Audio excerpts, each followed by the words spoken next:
কই পাইনি খুঁজে? না না পাইনি, কিসমাতুল্লাহ নাম। এখন কোথায় আমি বলবো এরাকে যে কিসমাতুল্লাহ বলে একটা বাচ্চা হারিয়ে আছে? এরা কি পরের বাচ্চাকে নিয়ে বসে আছে কেউ? তুমি রাস্তাতে খুঁজো গা, যাও। কেউ যদি পেয়ে থাকো ভাই কোনো খোঁজ খবর, কিসমাতুল্লাহ বলে একটা বাচ্চা হারিয়ে আছে, তো বাচ্চাটা যদি কেউ খোঁজ খাজ থাকে তো আপনারা একটু এই লোকটাকে খোঁজ দিয়েন তো। আব্দুল হালিম, সিসাতলা। সিসাতলা বাড়ি আব্দুল হালিম। কে নিয়ে এসেছিল বাচ্চাটাকে? ওর নানির সাথে। নানির সাথে এসে। দাওয়াটা ভালো করেছো, তুমিও করেছো, তোমার নানিও করেছে। যাও ওদিকে রোডে খুঁজো গা, যাও যাও, বসে থাকিও না, খুঁজাখুঁজি করো গা, যাও। আমি এলান করে দিলাম, লোকেরা শুনতে পেল। যদি কেউ খোঁজ দেয়, কপাল ভালো থাকে তো পাবে, না তো সকালবেলায় বাচ্চাকে পাবে, রাতের বেলায় আর পাবে না। হ্যাঁ, কি বলছিলাম? মেয়ে ছেলেরা রসুলকে এসে বলছেন আমরা যে কিছু শিখবো আল্লাহ রসুল, তো কখন শিখব? তখন রসুল কি বলছেন? মেয়েরা কি বলছে রসুলকে?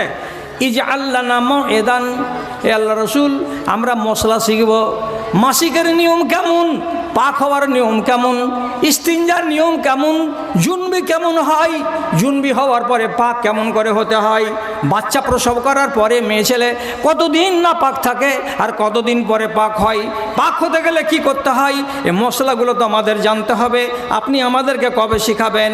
তখন নবী করিম সাল্লাল্লাহু আলাইহি সাল্লাম বললেন, ও মেয়েরা, তোমরা পেটা ছেলেদের সঙ্গে বসে এগুলো শিখতে পারবে না।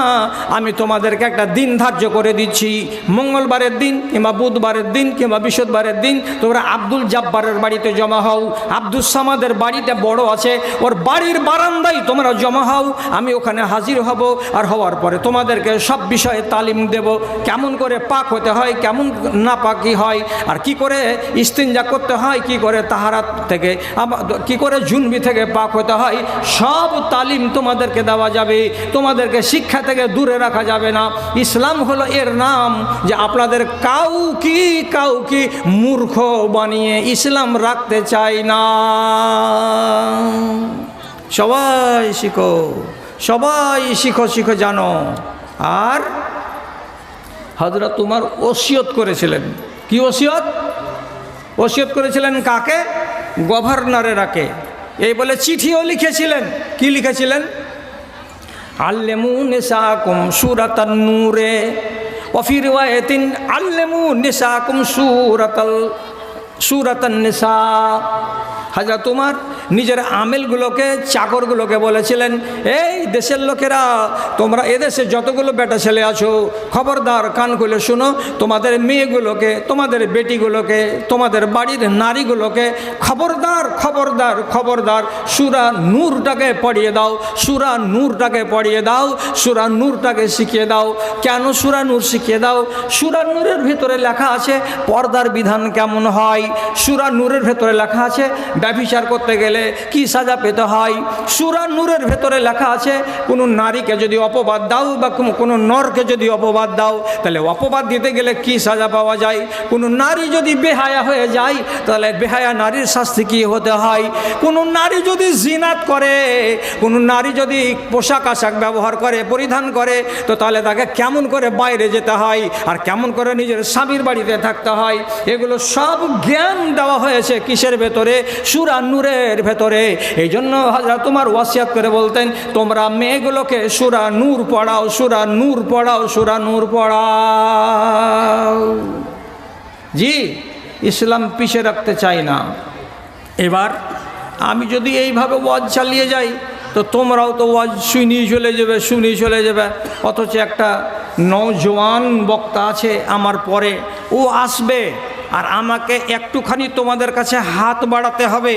এই জন্য আমি আর লম্বা সময় না নিয়ে আর কয়েকটা কথা বলছি, বলার পরে আমি অন্যদিকে যাচ্ছি। সেটা হলো এই, তোমাদের আর একটা কাজ আছে, সেই কাজটা আমি তখন বলিনি, এখন বলছি। এখন কেন? আমি ইচ্ছা করলে তখনই বলে দিতে পারতাম, কিন্তু তখন আমি বলিনি, আমার যুক্তি আছে বলার পিছনে বলে। সেটা হলো এই যে পুরুষ লোকের ভেতরে আর নারীদের ভেতরে একটা জিনিসে আর তফাৎ আছে, সেটার নাম হলো পর্দা। এর নাম পর্দা। এই জিনিসটা পুরুষদের জন্য নাই। তার মানে কি? তাহলে পুরুষেরা বেপর্দা হয়ে থাকবে, থাকবে না থাকবে সেটা কথা বলছি না, ঢেকে রাখার কথাটা বলছি। তা হলো এই, একটা পুরুষ লোকের জন্য অনিবার্য হলো কি, তার নাভি থেকে নিয়ে হাঁটু পর্যন্ত ঢেকে রাখা। এই অংশটাকে খোলা রাখা যাবে না। তারপরের অংশগুলো যদি একটা পুরুষ খোলা রাখে, পিঠ যদি খোলা রাখে, পা যদি খোলা রাখে, পেট যদি খোলা রাখে, বুক যদি খোলা রাখে, তাহলে তাতে গুনাহ হবে না, একটা বেটা ছেলের গুনাহ হবে না। কিন্তু আল্লাহ রাব্বুল আলামিন নারীদের জন্য পর্দাকে ফরজ করে দিয়েছেন, পর্দাকে ফরজ করে দিয়েছেন। ও মায়েরা ভালো করে শোনো, একটা পুরুষ লোক যদি নমাজ না পড়ে, ফরজকে ছেড়ে দেয়, তো যেমন তাকে জাহান্নামে যেতে হবে, তেমনি একটা নারী নমাজ পড়ে, রোজা রাখে, হজ করে, যাকাত দেয়, সবই কিছু করে, আর সে যদি পর্দা না করে, তো তাহলে সেই নারীকে জাহান্নামে যেতে হবে, জাহান্নামে যেতে হবে। তার নমাজ, তার রোজা, তার হজ, তার যাকাত কোনো কাজ দেবে না।